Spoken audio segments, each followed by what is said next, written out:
Hello, I'm Bridget Collins and I'm the author of The Binding.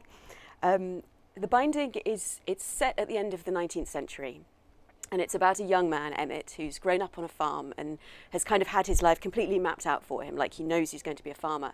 But at the beginning of the book, he's recovering from a sort of mysterious illness, and he's summoned to be the apprentice for the bookbinder, and because he knows he's ill, he kind of has to go.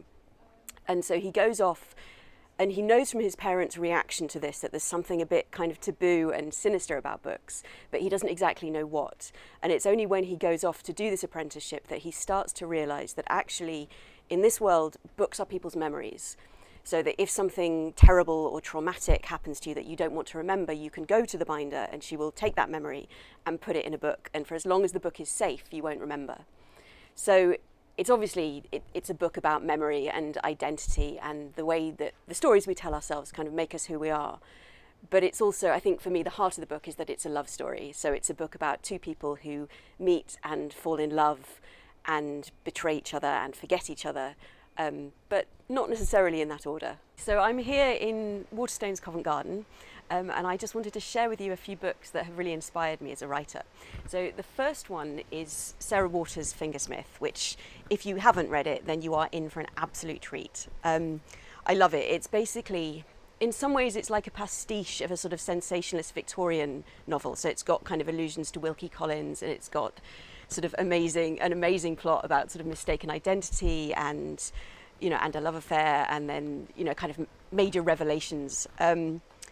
But it's also, you know, it seems Victorian, but actually it's got this really lovely kind of modern, sexy, subversive thing going on. And I think maybe the thing I like most about it is it starts with a very slow burn. So it's got this long kind of build up where the main characters, and I think also the reader, are basically being kind of seduced. And so when it gets to the end and there's this kind of amazing denouement, she has absolutely earned it and you are totally on board with it. So I recommend it to you all.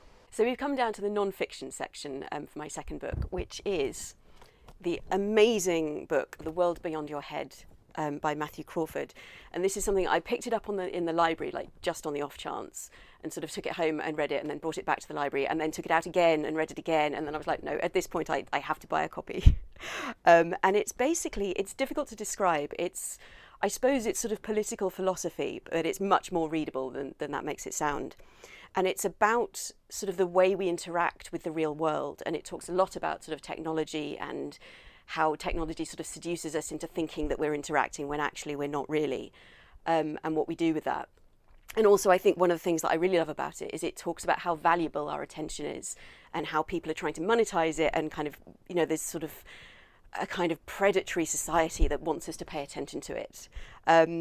So it's a brilliant book. I'm slightly incoherent because it's so good and I don't know what to say about it, but it's so rich, and it's so thought-provoking, and yet it's actually, you know, it's very readable, and it's also quite funny. So the last book I wanted to finish with is a book that inspired me when I was a kid, and I actually inherited it from my father, who loved it when he was a kid.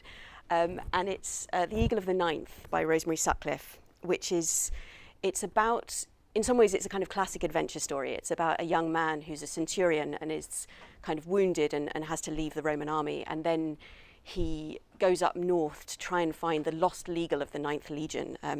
So basically the legion sort of marched off into the mists, and the eagle was taken over and captured and became the sort of symbol of their honour. And so he goes and looks for it.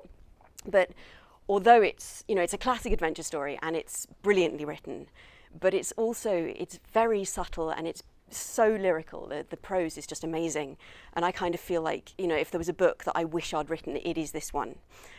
So I recommend it to anyone. It's, you know, it's sort of a kid's book, but it's actually, you know, I think anyone who reads it will love it. And the other thing I wanted to talk about is The Eagle of the Ninth is actually the first of a trilogy. And the trilogy kind of follows the same family over centuries, and at the end, it's the end of the Roman Empire, and it's about kind of the moment when the legions leave and Britain is sort of taken over by the Saxons. And it's, you know, it's an amazingly resonant book. It's called The Lantern Bearers, the last book in the trilogy. And it's about sort of standing on the edge of the abyss where you think the world is ending, and it ends with this wonderful scene where somebody talks about the importance of carrying the light through after the sunset, and you don't know whether it'll still be there for you, but you're passing it on to the rest of the world in the hope that the sun will rise again.